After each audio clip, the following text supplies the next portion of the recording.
তোমার মুখ হাসি নেই কেন? আছে ভাই, কেমন লাগতেছে আসলে? ভালো লাগতেছে ভাই।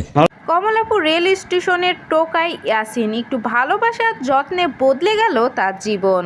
ইতিমধ্যে সবাই ইয়াসিনের কাহিনীটা জানেন, তবুও বলি ইয়াসিন একটা টোকাই ছেলে। কমলাপুর রেল স্টেশনে বোতল কুড়িয়ে বিক্রি করে যা হয় তা দিয়ে তার জীবন চলে। রিসেন্ট একটা সাংবাদিক ভাই ইয়াসিনের ইন্টারভিউ নেয় এবং ইয়াসিনের দুঃখের কাহিনী ভাইরাল হয়ে যায় নেট দুনিয়ায় এবং ইয়াসিনের ভিডিও দেখে কোটিপতি ঘরের একটা মেয়ে ইয়াসিনকে পছন্দ করে এবং ইয়াসিনকে বিয়ে করার জন্য কমলাপুর রেল স্টেশনে চলে আসে।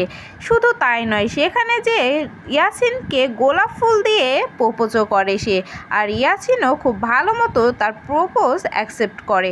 তারপরেই সে মেয়েটি তার পরের দিনই ইয়াসিনের জন্য অনেক রকমের মাংস এবং মাছ ভাত সব রান্না করে ইয়াসিনকে খাওয়াতে আসে।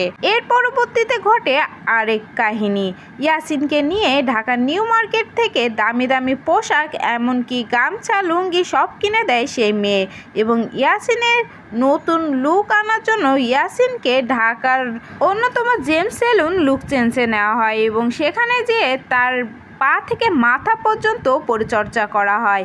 তার চুল দাড়ি কেটে এবং মেকআপ লুক দিয়ে, শুধু তাই নয়, তাকে সুন্দর শার্ট প্যান্ট এবং ব্লেজার পরে একদম নায়ক লুকে হাজির হয়। ইয়াসিনের আগের চেহারা এবং বর্তমান চেহারা সম্পূর্ণই বদলে যায়।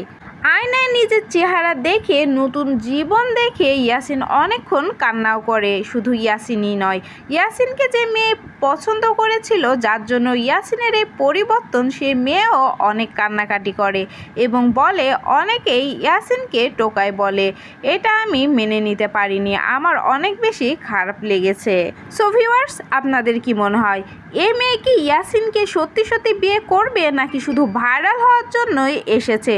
কমেন্ট করে আপনার মূল্যবান মন্তব্যটি জানিয়ে যাবেন। ধন্যবাদ।